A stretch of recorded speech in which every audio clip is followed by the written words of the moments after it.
Hi అండి అందరికీ. ఈరోజు నేను చూపించే రెసిపీ వచ్చేసి మొక్కజొన్న గారెలండి.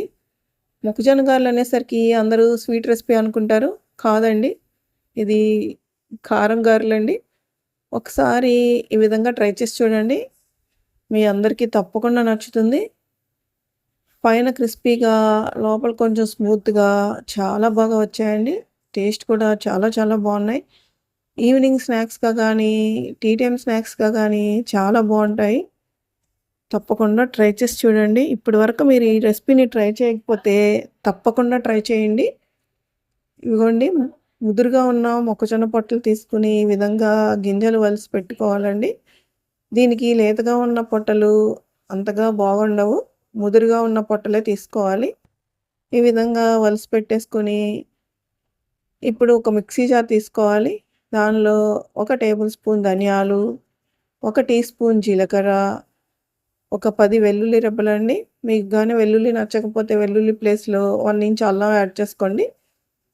అలాగే 4 ఎండుమిరపకాయలు, 4 పచ్చిమిరపకాయలండి. మీకు గాని అచ్చంగా కావాలంటే ఎండుమిరపకాయలైనా ఏసుకోవచ్చు ఓర్ పచ్చిమిరపకాయలైనా ఏసుకోవచ్చు. నేను అవి 4, ఇవి 4 వేసుకున్నాను. టేస్ట్ బావుంటుందని. ఇవి ఈ విధంగా కోర్స్‌గా గ్రైండ్ చేసుకోవాలి. తర్వాత మనం ఒలిసి పెట్టుకున్న మొక్కజొన్న గింజలు వేసుకొని గ్రైండ్ చేసుకోవాలి.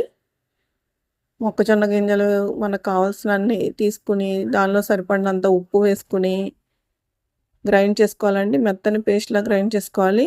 మధ్య మధ్యలో ఆపుతూ, కలుపుకుంటూ గ్రైండ్ చేసుకుంటే ఈజీగా నలిగిపోతదండి. ఈ విధంగా మెత్తగా పేస్ట్‌లాగా చేసేసుకోవాలి. చూసారా? ఈ విధంగా మెత్తగా ఉండాలండి. మనం ఎటువంటి వాటర్ కూడా యాడ్ చేయలేదు దీనిలో. ఎటువంటి వాటర్ యాడ్ చేయకుండా మధ్య మధ్యలో ఆపుకుంటూ, కలుపుకుంటూ గ్రైండ్ చేసుకుంటే ఈజీగా నలిగిపోతుంది. ఇదిగోండి ఇలా చేసుకుంటే చక్కగా రావాలండి. మనం దీనిలో ఎటువంటి పిండి కూడా యాడ్ చేయము. మళ్ళీ పిండి యాడ్ చేస్తే అది వేరే టేస్ట్ మారిపోతుంది. అందుకని ఎటువంటి పిండి యాడ్ చేయొద్దండి. ఇప్పుడు ఆ మిశ్రమాన్ని ఒక గిన్నెలోకి తీసుకొని కొత్తిమీర, కరివేపాకు, మనం కట్ చేసి పెట్టుకున్న ఉల్లిపాయలండి. ఒక మీడియం సైజ్ ఉల్లిపాయని ఇలా చిన్న ముక్కలుగా కట్ చేసి వేసుకోవాలి. అన్నీ కలిసేలాగా బాగా కలిపేసుకోవాలి.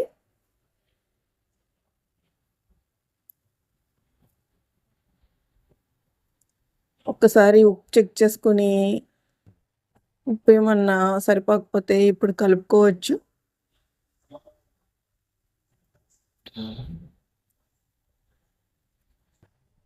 ఉప్పు కొంచెం పట్టింది కదండీ!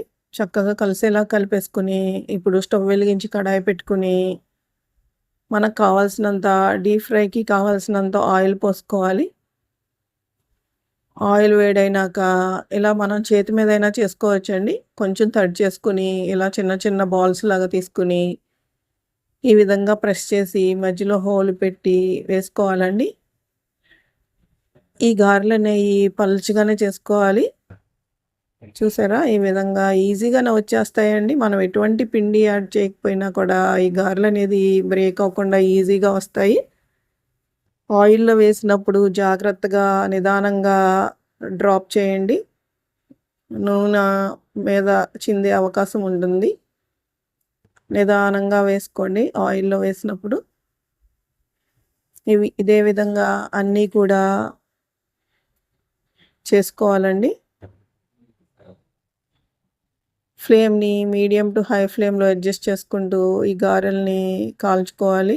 గారెలనేయి పలుచగా ఉంటేనే మంచిగా ఫ్రై అయ్యి బావుంటాయండి. పైన క్రిస్పీగా, లోపల కొంచెం సాఫ్ట్‌గా చాలా బావుంటాయండి. చాలా బాగా వచ్చాయి టేస్ట్. ఒక్కసారి ట్రై చేశారంటే మీకు తప్పకుండా నచ్చుతుందండి. చూసారా? ఈ కలర్ వచ్చే వరకు ఫ్రై చేసుకొని తీసేసుకోవచ్చు.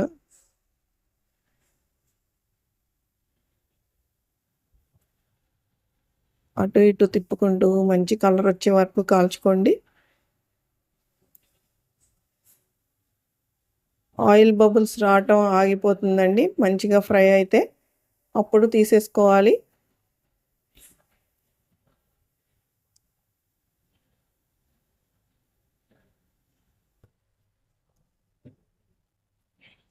ఇదే విధంగా అన్నీ కూడా చక్కగా చేసుకొని, ఫ్రై చేసుకొని తీసుకోవాలండి.